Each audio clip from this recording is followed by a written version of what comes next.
विधानसभा चुनाव में मिली करारी हार के बाद कांग्रेस में मंथन का दौर खत्म हो गया है।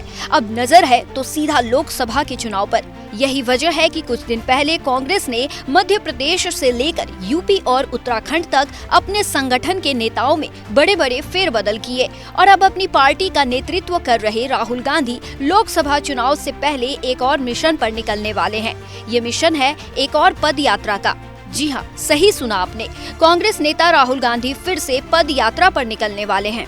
भारत जोड़ो यात्रा के बाद अब जो यात्रा राहुल निकालने वाले हैं उसका नाम है भारत न्याय यात्रा, जिसका मकसद लोगों को सामाजिक और आर्थिक न्याय दिलाना है। इसकी शुरुआत 14 जनवरी को मणिपुर से होगी, जहां से कांग्रेस अध्यक्ष मल्लिकार्जुन खड़गे यात्रा को हरी झंडी दिखाएंगे। ये यात्रा 6200 किलोमीटर का लंबा सफर तय कर 20 मार्च को जाकर मुंबई में खत्म होगी। जानकारी के मुताबिक भारत न्याय यात्रा 14 राज्यों के 85 जिलों से होकर गुजरेगी, जिसमें मणिपुर, नागालैंड, असम, मेघालय, पश्चिम बंगाल, बिहार, झारखंड, उड़ीसा, उत्तर प्रदेश, मध्य प्रदेश, छत्तीसगढ़, राजस्थान, गुजरात और महाराष्ट्र शामिल है। चलिए अब आपको बताते हैं कि भारत जोड़ो यात्रा से भारत न्याय यात्रा कितनी अलग है।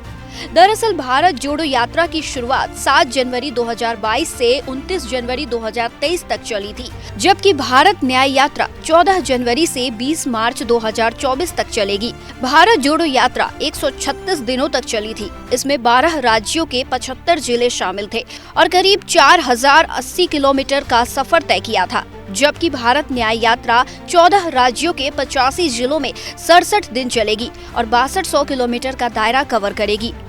भारत जोड़ो यात्रा की शुरुआत कन्याकुमारी से हुई थी, जो कश्मीर में जाकर खत्म हुई थी। राहुल ने इस यात्रा में दक्षिण से उत्तर का सफर तय किया था। वहीं भारत न्याय यात्रा की शुरुआत पूर्वोत्तर के राज्य मणिपुर से होगी, जो पश्चिम में महाराष्ट्र की राजधानी मुंबई में जाकर खत्म होगी। इस तरह राहुल भारत न्याय यात्रा में पूर्व से पश्चिम की ओर सफर करने वाले हैं।